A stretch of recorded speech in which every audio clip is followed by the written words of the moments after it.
اعوذ باللہ من الشیطان الرجیم بسم اللہ الرحمن الرحیم۔ قندیل یوٹیوب چینل دیکھنے والے ناظرین کی خدمت میں آداب عرض ہے۔ ناظرین، پچھلی ویڈیو میں ہم لوگوں نے آئی جی سندھ کے اغوا کا ذکر کیا تھا اور یہ ثابت کرنے کی کوشش کی تھی کہ یہ ریاستی دہشت گردی جو گزشتہ 72 سال سے اس ملک میں جاری ہے، اس کا تدارک کیسے کیا جائے۔ بدقسمتی سے ایک تو ہم ماضی کو بھول جاتے ہیں، ماضی کے واقعات کے تسلسل کا جائزہ نہیں لیتے۔ دوسری بات، ہم تاریخ سے بے خبر ہیں، ہمیں اندھے کنویں میں دھکیل دیا گیا ہے، ہمارے اذہان پر سوچ اور فکر پر تالے لگائے گئے ہیں اور ہمیں اس نچ پر پہنچایا گیا ہے کہ جو کچھ تمہیں کہا جائے اسے تسلیم کرو، چاہے وہ جائز ہو یا ناجائز ہو، حالانکہ یہ انسانی حقوق کے انتہائی خلاف ہے، فطری قوانین کے انتہائی ناموافق ہیں۔ لہٰذا ہمیں جاگنے کی ضرورت ہے، اپنے انداز سے سوچنے کی ضرورت ہے کہ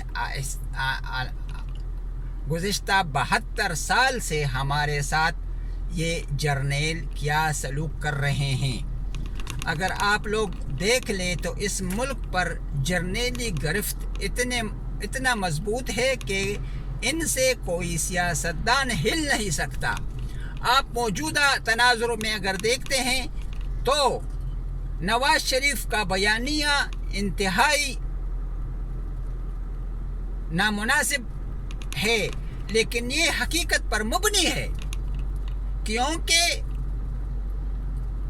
جرنیلوں نے اس ملک کو، عوام کو اور ہمارے نشاط ثانیہ کے اسلامی قواعد کو اس انداز سے تہو بالا کر دیا ہے کہ اب اسے جوڑنا، اسے یکجا کرنا، چاہے وہ قومی سطح پر ہو یا عالمی سطح پر امت مسلمہ کا مسئلہ ہو، بالکل ناممکن ہو گیا ہے۔ یعنی ہر جگہ یہ لوگ ٹانگ اڑائے پھرتے ہیں، چاہے وہ افغانستان کے سلسلے میں ہو یا انڈیا کے ساتھ تنازعات ہو، ایران کے ساتھ مسئلہ ہو، سعودی عرب کے ساتھ اونچ نیچ کا آنا جانا۔ تو یہ بھی آپ دیکھ لیں کہ سعودی عرب اور پاکستان دونوں امریکہ ہی کے غلام ہے اور امریکہ ہی کے اشاروں پر ناچنے والے ممالک ہیں، لیکن اس کے باوجود ان لوگوں میں ذاتی مفادات کے سبب ذرا بھی یکسانیت نہیں پائی جاتی۔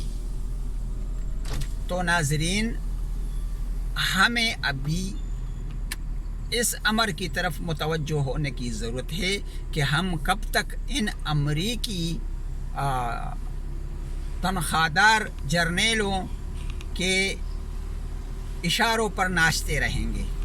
کبھی یہ ہمیں کہتے ہیں کہ افغانستان میں جہاد ہو رہا ہے، کیونکہ امریکہ کا حکم ہوتا ہے تو یہ جہاد کھیلتے رہتے ہیں، لیکن جب امریکہ کہتا ہے کہ ابھی اسی جہاد کو فساد بنانا ہے تو آپ دیکھ لیں کہ اسی وقت یہ فساد بنا لیتے ہیں۔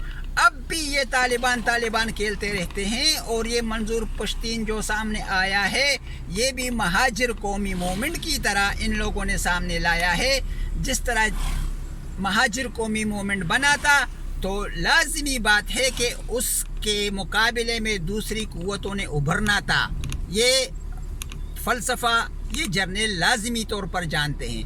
جس طرح طالبان کے مد مقابل منگل باغ کو نکالا، صوفی محمد کو شہ دی، پھر اس کو پابند سلاسل کیا، احسان کو گرفتار کیا، پھر بگایا، یہ سارا گیم کا تسلسل ہے۔ نیک عمل کے ساتھ مذاکرات کرتے رہے، پھر جب کامیاب ہونے لگے تو امریکہ نے اسے میزائل مارا، بیت اللہ مقصود، حکمت اللہ، یہ سارے تسلسل اگر آپ دیکھیں گے گزشتہ 45-50 سال کا، تو آپ لوگوں پر تمام راز فاش ہو جائیں گے کہ یہ جرنیل امریکی ایما پر سب کچھ کھیلتے رہے ہیں، لیکن چونکہ طالبان لیاقت علی خان کی طرح ان کے فریم ورک میں فٹ نہ آ سکے، تو جس طرح ان لوگوں نے سفاکیت کے ساتھ لیاقت علی خان وزیر اعظم پاکستان کو اڑا دیا تھا، اسی طرح ان لوگوں نے طالبان کا بھی خاتمہ کر دیا۔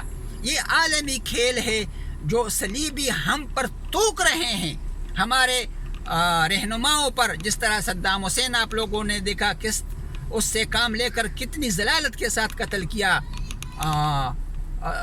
لیبیا کے معمر قذافی کے ساتھ کیا سلوک ہوا، اسی طرح جنرل ضیاء کے ساتھ ان لوگوں نے کیا سلوک کیا۔ تو یہ تمام کارستانیاں جب ہم دیکھتے ہیں تو ہم پر تمام راز افشاں ہونی چاہیے۔ اگر آپ لوگوں کے اذہان اب بھی نہیں کھل رہے تو پھر آپ لوگوں کا، اس ملک کا، اس قوم کا اور مذہب اسلام کا اللہ ہی حافظ ہے۔ اسلام کو تو اللہ بچا لے گا، یہ تو ان کا مذہب ہے، ان کے نبی آخر زمان کے توسط سے آیا ہے، تو ان کا محافظ تو اللہ تعالی ہے۔ لیکن ہم بحیثیت قوم اور بحیثیت ملک ہلاکت کی طرف جانے والے ہیں۔ جس طرح کہ ماضی میں پلٹن گراؤنڈ میں ہمارے ساتھ ہوا، اسی طرح مزید بھی ہمارے ساتھ ہو سکتا ہے اگر ہم لوگ توبہ طائب ہو کر اصل جو ہمارا مشن ہے اس کی طرف راغب نہ ہوئے۔ انشاءاللہ اللہ نے چاہا تو انشاءاللہ قوم جاگ جائے گی اور اپنے مشن کی تکمیل کے لیے سردڑ کی بازی لگائے گی۔ والسلام۔